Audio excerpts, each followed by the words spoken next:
Welcome to the final episode of Rugby Through the Leagues podcast in this series. Time has come. Obviously, we had the New Beginnings episode the other day with Adam and Buster. Rugby Through the Leagues grassroots days have started again, so we're moving forward, but obviously you can still catch us. But yeah, it's been emotional. This first series obviously started April. We now managed to make it to 32 episodes on the first run through. We've had some amazing guests along the way. Managed to get out to grassroots rugby and start that again before the end of this series. So Buster was down at Southsea Nomads on Saturday, just gone. Got Adam going out to Hook and Odeon on Saturday coming against Gosport 2s. Great to get back again amongst the grassroots rugby again, because you guys really seem to enjoy that. The biggest responses seem to be from the interviews with those that are involved in grassroots rugby as well. So yeah, it's really great to sort of put that out there and give something that you guys want to see and give something back to the game as well, because the game at the minute, as you can see, is on the up in most aspects, but also holding itself back, and we discuss this quite a lot on the pod. And yeah, it's kind of at a crossroads, rugby, and hopefully we can help guide that through with opening the door for grassroots clubs to put themselves in the shop window and get you guys down to other games outside of your mix as well, because there is always a game on. There's pretty much barely a blank weekend in the grassroots game, especially with women's games usually now being on the Sunday as well. So like having women's being able to get down on a Sunday, you can go and see the men's on a Saturday and still get a women's game in on a Sunday as well. So great time to be in rugby and grassroots as well. And just want to say thank you to all the clubs that have accommodated us and already starting to get themselves in the schedule for next year as well, because wouldn't be able to do it without you guys actually opening the doors and letting us in. So Petersfield, Newbury, Gosport, Millbrook, you've all been a blinder getting that sort of summer schedule available for me to try that. Flaming Unicorns as well for letting me to throw me kit on and have a run around on a day that I wasn't planning. And then recently, obviously, Southsea Nomads, more than welcoming to Buster getting down there for his first attempt. And Lymington obviously had a bit of a trek, so didn't manage to get as much info and footage from them, but they've opened the door for us to go down there in the new year as well. Yeah, really good growing list of people that want to come and allow us to come and bother them for a day and show what these clubs are about. And we've got the double header coming up in Guernsey in January. I've managed to book my flights, and Adam is in the process of that as well. We're hopefully going to complete a hat trick and get Buster there as well, so all three of us can hopefully do a full episode show together. The rugby return stuff, I know some of you might be wondering what's gone on with that. I've actually been out and about watching Spain national team recently, so unavailable for quite a few games due to that. I've been in the gym though. I've been getting myself into some sort of nick.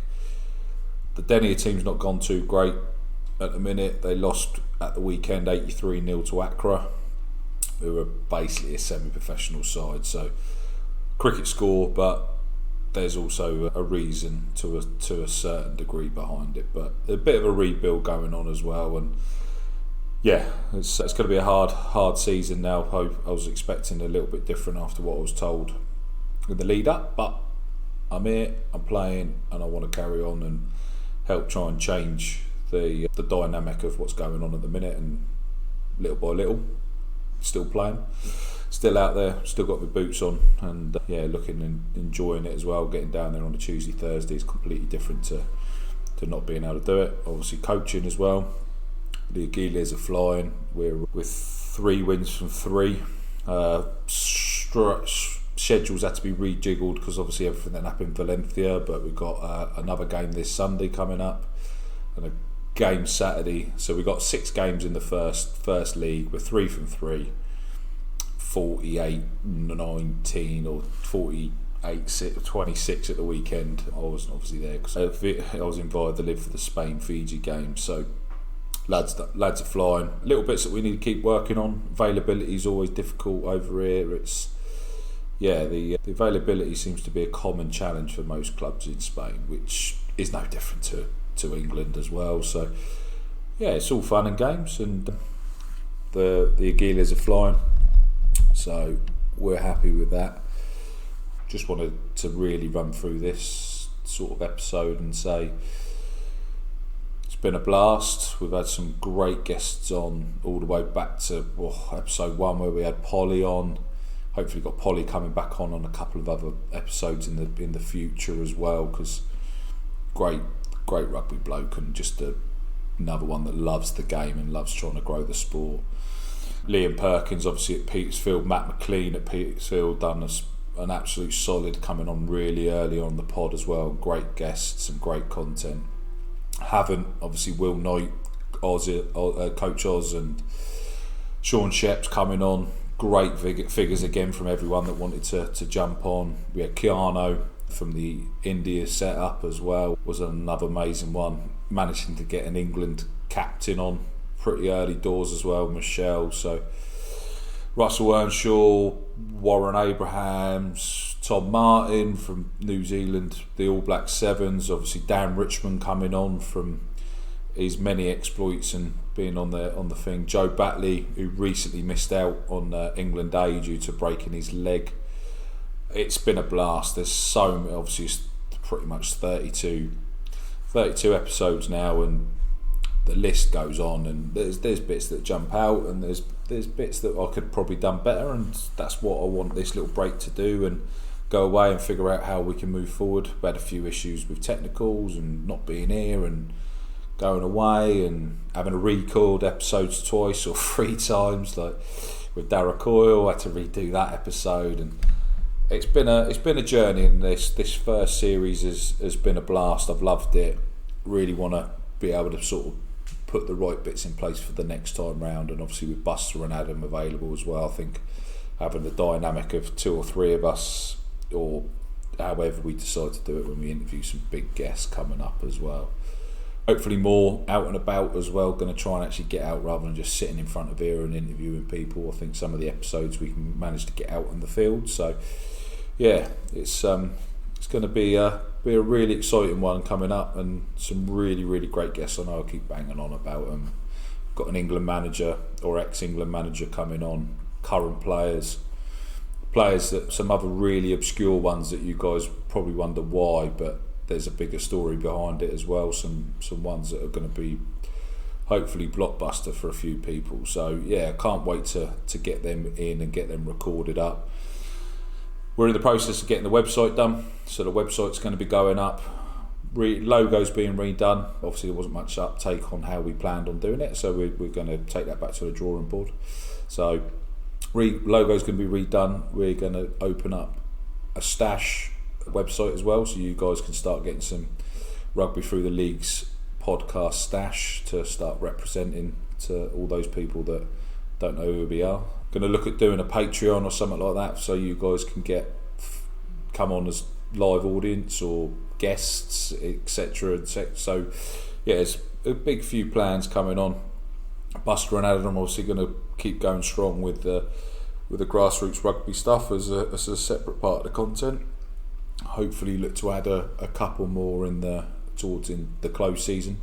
So next season we might have another couple of presenters added onto the list, and so we can get more coverage and more clubs involved. So that'd be great to try and spread that a little bit further across.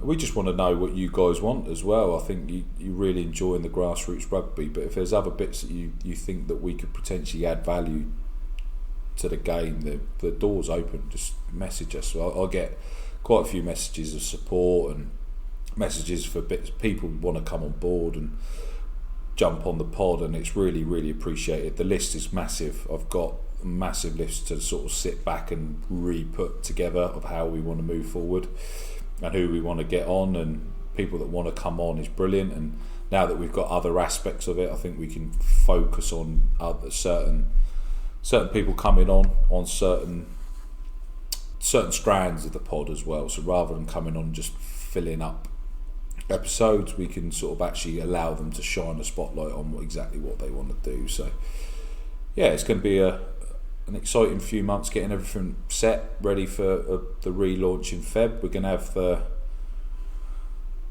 Six Nations Fantasy episode probably coming out mid-Jan, I reckon, just ahead of the start of the Six Nations at the end of Jan. So we want you guys involved in that as well. So we want to do the episode, and we want to set the league up, and we want you guys involved in the league. We'll set up a little community WhatsApp or something like that, so everyone can take the piss out of each other, wind each other up, or however we want to do it, as long as we keep it friendly. And who knows, maybe the winner of the league ends up coming on the pod or tells us where we're going in a future episode. So yeah, it'll be a good fun, get everyone involved. Adds a bit to the Six Nations. Obviously it's quite hard being an England fan at the minute, and probably even worse being a Welsh fan. So we've got to add some sort of jeer and humour, hopefully, to the Six Nations that we got ahead, because I don't think it's going to get any easier, because obviously Steve's just going to keep saying we're going to keep improving. What point's that improvement actually going to come to anything? I don't know. Everyone got tired of Eddie for a while, but Eddie had results for a period, and we've got a very, very good team in England, and it's not coming out the way probably a lot of people foresee. So it's going to be interesting to see if he makes the Six Nations. I doubt he will get sacked. I don't think the RFU have got the bollocks to make decisions like that close to a Six Nations anyway. So yeah, whether Gatland makes it is another question, though, because I think the time is narrowing, the net is narrowing on Gats. I think him coming back was a poor choice on his behalf potentially, but Wales needed him, thought he was a solution, and I don't think that has worked out how he planned or they planned. There's something fundamentally wrong down and up and down the chain there, but it's not just sat with Gats, it's not sat with any of them. I think there's a bigger problem with the whole of the Wales union set up at the minute. So I think that's something that's got to be rooted out before that can improve. Look at what happened to Australia, look where they are now. They've come over here and caused significant damage to Wales and to England, and look very, very good after a sizable rebuild. So yeah, rugby's changing, but as we all know, it's a 4-year cycle. So they could have peaked too early, and maybe we're going to peak at the right time again. Who knows? Let's hope it's that one and we win a World Cup. But the one World Cup that we have got a very, very good chance at is the women's, and I can't wait to get that in and around the pod next year time, because that's going to be sensational. Great viewing. Looks like Alona Mayer is coming over to England to play a club rugby as well, potentially in the lead up to it as well. So that would be good. Great to see her on the stage. Obviously, me and Matt Merritt spoke about that the other week, what position she would play. She said she'd already played centre throughout her career, and she's quite interested in playing 8. So me and Matt must have sort of had a premonition about that, because she actually done that in a recent interview. So yeah, that could be really interesting to see what club would be able to fit her in, as well with how much that would then boost the women's game further within the UK, because that's going to be box office, seeing her come across. Obviously massive what's going on with Dancing with the Stars at the minute as well, so that's really interesting to see how she's able to transfer that across into the women's game and how that can continue to grow. But just want to say thank you to everyone that started joining throughout, whoever's followed, whoever's liked, whoever's commented, whoever's shared.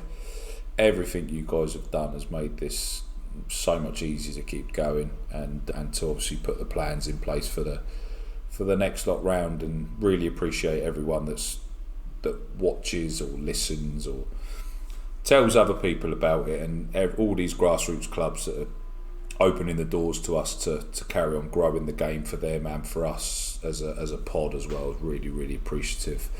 Just want to try and keep growing the game, keep growing the pod, make sure we can keep pushing forward, and allow it to eventually, who knows where it could go, because there's some great clubs out there. There's great fan bases, and hopefully we're showing what the game's got to offer, and it's a slightly different way of showing the game and how we support it, and we're loving it. We're enjoying it. We love going to see these clubs, and I was sat there able to edit Buster's one on Saturday night, and just sat there and just watching grassroots rugby through Buster being there as well, and what everyone's voice and how they're excited to talk about their club. And it's going to be a great one to keep that message coming across and allowing people to talk so passionately about their club and the game we all love. So I think on that note, it's time to probably call the end of the series. Keep abreast of everything on Insta, on TikTok. We've got the Twitter. We're going to revamp a lot of our socials, the website. Try and really push forward with a lot of stuff. So YouTube's obviously going to hopefully get a bit more content coming out as well. So, but the email's out there as well. So rugbyttl at hotmail.com at the minute. So if there's any bits you guys pops in your head, drop us a message. Drop us a message on Instagram, Facebook, all of them. We're available to talk to you, and hopefully you can give us some ideas, or say, actually, I know somebody that wants to do this with the pod. So we're more than welcome to open the door to collabs and everything like that. We want to really help grow the game as well. And Adam going to Hook and Odium on Saturday after, he's got Farnham Tots as well, so that's going to be a blinder. So Farnham's got their own podcast as well, so we're doing a collaborative day with them, so that's going to be really good fun, getting down there and talking to Farnham and Tots. I spoke to Tots the other day as well, and they're flying at the minute, so it'd be great to see that top of the table clash. Adam and Buster are obviously going together to US Pompey, with the Isle of Wight visiting, and it looks like they're on the Shant afterwards, so we might even get a pod after dark version, you never know, like the old Hollyoaks. But